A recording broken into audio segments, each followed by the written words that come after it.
क्या Indian air force ने J-20 का सामना करने के लिए Su-57 का ऑर्डर देने की योजना बना डाली है? आपको मैं बता दूं कि भारतीय वायुसेना ने कभी Su-57 का ऑर्डर नहीं दिया है और शायद नहीं देगी।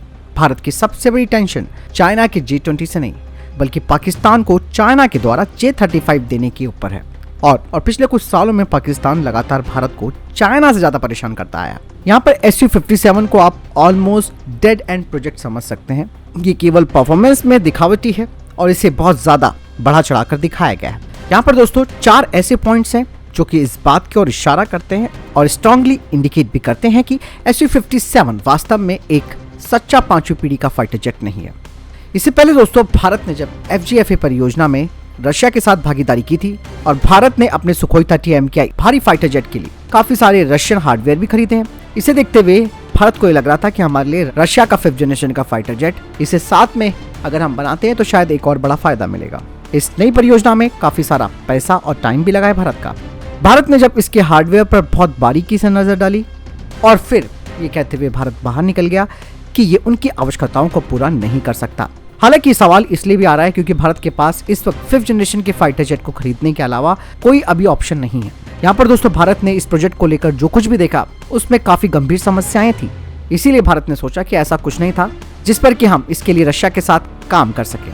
दूसरा दोस्तों Su-57 में कभी आपने internal air to air missile carriage और लॉन्च नहीं देखा होगा और इस फाइटर जेट ने ऐसा किया भी नहीं है। Su-57 के द्वारा हथियार लॉन्च करने का एकमात्र सबूत या तो क्रूज मिसाइल लॉन्च का वीडियो है या फिर ऐसे वीडियोस हैं जिसमें कैमरा एंगल लॉन्च बे को छुपाता है और ये मिसाइल पहले से ही अपने एक्सटेंडेड रेंज में जा रही होती है और रशिया को पता है इसके बारे में, इसीलिए उसने शुरू से ही इसे एक्सपोर्ट करने का विचार किया था। अगर रशिया इस क्षमता का प्रदर्शन करता यानी कि इंटरनल वेपन बेस से हथियार छोड़ता हुआ दिखाता तो शायद उसके लिए एक बहुत बढ़िया मार्केटिंग हो सकती थी।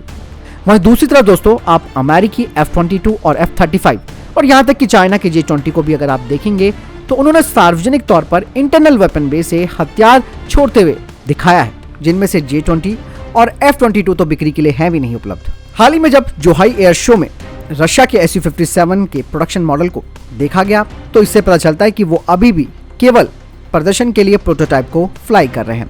लेकिन अगर वो एक प्रोडक्शन वाले मॉडल को यहाँ पर उड़ाते तो शायद फिर भी ये मार्केटिंग के लिए उनके लिए एक अच्छा विकल्प हो सकता था। यहाँ पर मैं वही बात बोलूंगा कि F-22, F-35 और J-20 सभी को प्रोडक्शन मॉडल के साथ एयर शो में उड़ता हुआ देखा गया है। रशिया कहता है कि उसने Su-57 का इस्तेमाल यूक्रेन में भी किया, लेकिन जो वास्तविकता है वो ये बताती है कि शायद Su-57 ने इस जंग में हिस्सा लिया ही नहीं, क्योंकि इस फाइटर जेट की स्थल क्षमताएं उतनी अच्छी नहीं है जितना रशिया ने उम्मीद की थी, या फिर रशियंस को अपने फाइटर जेट की स्थल क्षमता पर कोई भरोसा नहीं है। Su-57 में अपने इंटरनल वेपन बेस से हवा से हवा में मार करने वाली मिसाइलों का इस्तेमाल करने की कोई क्षमता नहीं है, फिर भी इसमें नियमित बम गिराए जाने की क्षमता तो होनी चाहिए। कुल मिलाकर ये अगर एक सच्चा स्टेल्थ फाइटर जेट होता तो कोई कारण ही नहीं है कि इसका इस्तेमाल उसी तरह से ना किया जा सके जैसे खाड़ी युद्ध में इराक के खिलाफ पुराने F-177 का इस्तेमाल किया गया था। अगर Su-57 रियलिटी में एक स्टेल्थ फाइटर जेट होता तो हम इसे यानी कि भारत इसे अब तक इस्तेमाल में ला चुका होता। इसके बजाय भारत ने अपने खुद के 5th जनरेशन के फाइटर जेट को विकसित करने की योजना पर ही आगे बढ़ने का फैसला लिया, जो कि AMC फाइटर जेट परियोजना है। हालांकि अभी इस पर काम तो शुरू हो चुका है, लेकिन दूसरी तरफ अमेरिका भारत को F-35 की पेशकश कर रहा है। भारत क्या फैसला लेता है ये तो भारत ही बताएगा, भारत के योजनाकार बताएंगे। लेकिन इतना है कि Su-57 को लेकर जितनी मार्केटिंग की जा रही है ये उस हिसाब से इतना सिद्ध फाइटर जेट नहीं है। फिलहाल आपको क्या लगता है इस बारे में कमेंट सेक्शन में लिखकर जरूर बताइएगा।